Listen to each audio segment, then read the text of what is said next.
Today we'll be up in St Estephe, the most northerly of all the 4 Medoc communes, 1,400 hectares under vine, Cabernet Sauvignon being the most dominant grape variety, with some Merlot, some Cabernet Franc and maybe a bit of Petit Verdot.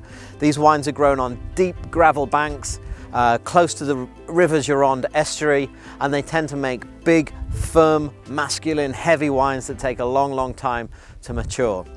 Kind of aromas you get in these wines: pencil lead, blackcurrant, black cedar, black cherries, very dark, very brooding characteristics that age over a long period of time with a lot of finesse and a lot of elegance. It's very easy here to see the low-lying area that defines the boundaries in the communes of Pauillac and St Estephe. Quite a wet, quite a marshy area. It's really unsuitable for growing good quality grapes.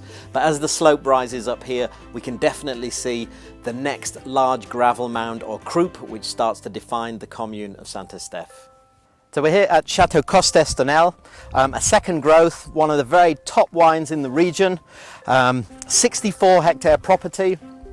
One of the unique things about Chateau Costestonnel is the high proportion of Merlot that they put into the blend. So sometimes up to 40% of the Merlot, quite unusual for St Estephe. This gives the wines a certain softness, a certain elegance and a very refined characteristic that they get. It's often referred to as the Château Lafite of St Estephe, and not surprisingly we're only a couple of 100 yards away from Château Lafite.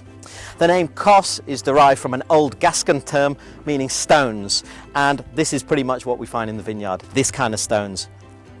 As we can see on the chateau, there's a huge amount of Asian influence there. So there's these big pagodas. One of the symbols for the chateau is an elephant. And this is because in 1811, the founder of the chateau, Louis Gaspard de Estonnel, he used to trade in wild horses, and he used to trade a lot in the Far East, so in the Orient and in India. So he used to travel a lot there. He used to bring the horses back here. They used to graze around the fields and the meadows around this area.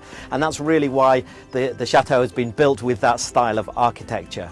Patches of land like this are starting to spring up in vineyards all over the world. What they've really taken is a small area of land that's unsuitable for growing good quality grapes, and they've planted plenty of wild herbs, wildflowers, grasses and weeds. So a real mixture of flora and fauna. The idea behind this is to really improve the biodiversity of the vineyards and to really give a very natural environment which is essential for good agriculture. So behind me you can see the Gironde estuary. We're in the vineyards of Chateau Montrose, right on the riverbank.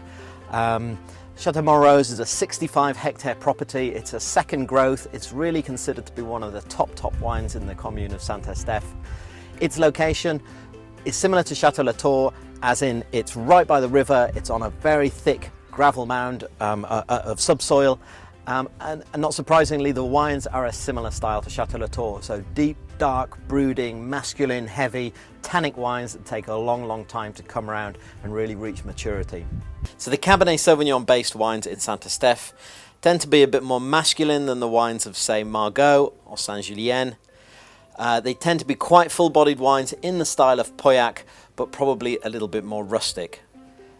The commune contains 5 classed growths from the 1855 classification, and the type of food to serve with these wines would be roasted meat and game, and classic dishes maybe such as tornados rossini, cheeses and various charcuterie.